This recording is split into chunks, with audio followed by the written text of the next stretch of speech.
magandang hapon.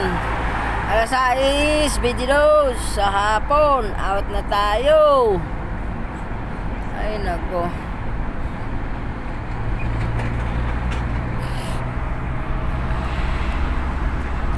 Pagaganda ng araw po, Diyos ko. Thank you. Sana tuloy-tuloy po. Ay, may park. Siguro matagal yung kontrata na yan, oh.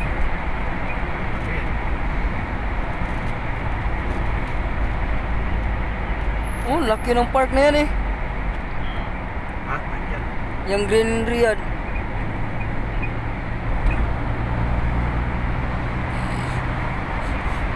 Pilipinong engineer nito, eh. Oh. Oh. Kausap ko dun sa ano. Kausap ko nung Biyernes. Laki na sahod niya dati, kung hindi siya umuwi sa Pinas. Noong 2020, umuwi siya na Pinas. 12 years siya sa kumpanyang yon. Dati 14 mil. Ngayon bumalik siya, ang offer sa kanya 7.8. 7.8. Bumalik siya, 6 months pa lang siya dito ngayon. Bumalik siya. Nung nag-retire siya, milyon-milyon pera niya.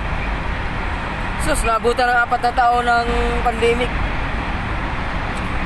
32 yung buwan-buwan ng gasto sa kanilang bahay, sa kanila. Gasto sa araw-araw, pagkain. 32 mil, ubos yung milyon-milyon. Pero, umabot ng 4 na taon.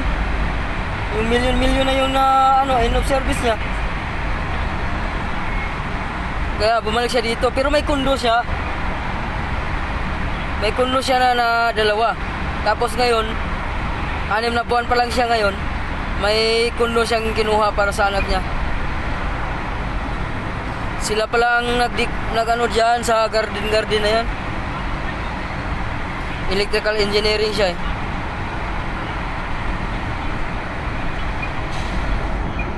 Pero dating kumpanya. Oh, kumpanya. Dati niya. Oh, kumpanya dati. Siya lang yung Pilipino. Bumalik siya ngayon. Sabi niya, hindi na ibabalik yung dati. Back to zero ka. Kaya ang offer sa kanya ngayon, 7.8. 6 months pa lang siya.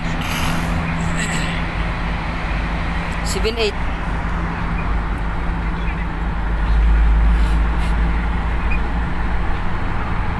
Two years. Back to zero nga siya.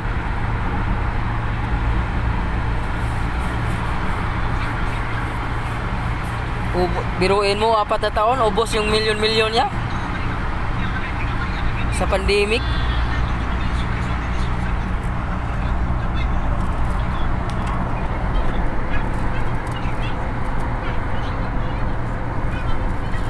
Ganon din yung sistema niya.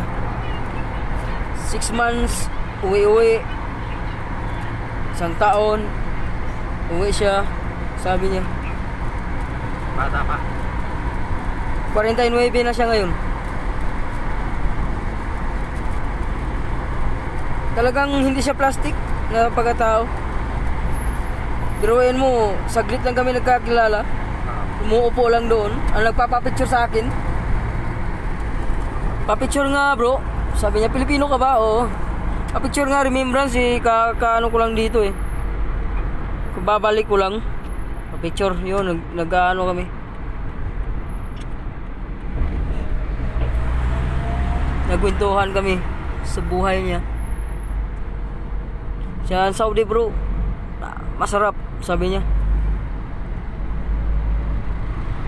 Sarap, Saudi. Magandang Saudi bro.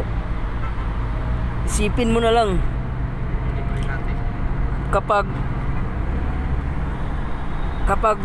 sinunod mo yung bawal, masarap yung Saudi. Sundin mo lang kung anong bawal dito.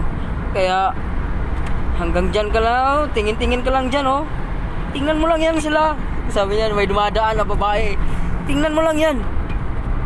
Pag uwi mo, doon ka na maghasik ng lagim sa atin. Huwag dito. Patay tayo dito, eh. Hindi siya plastic. Ako bro, sabi niya, totohanan, engineer ako. Electrical engineer. Daming project dito bro. Ngayon lang ako bumalik. Sabi niya. Ang inano namin mga garden. Yung makikita mo dito, project namin yan. Sabi niya, ako lang ang Pilipino. Dati yung sahod ko 14. Nag-retire ako, nag-umuwi ako. Umuwi ako sa atin nung 2020. Naabutan ako ng pandemya. Yung ano ko sa kumpanya, ubos, milyon-milyon yun bro, sabi niya. Hindi talaga plastic, pinakita niya sa akin yung kumpanya, yung ano. Totoo pala eh. Totoo talaga, siya lang yung Pilipino. Siya lang. Totoo bro. Hindi naman sa pagmamayabang engineer ako talaga. Ngayon bumalik ako dito, 6 months ko pa lang bro, sabi niya. Ganun ba? Magkano sahod mo? Bumalik ako, pero yung sahod ko back to zero. Magkano ba? 7-8. Laki pala. Oo. Hindi yung katulad dati, sobrang laki.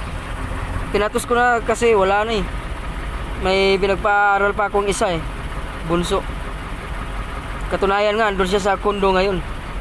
Kinunan ko ng kondo ng isa. Hindi plastic, mayabang pero hindi totoo talaga eh.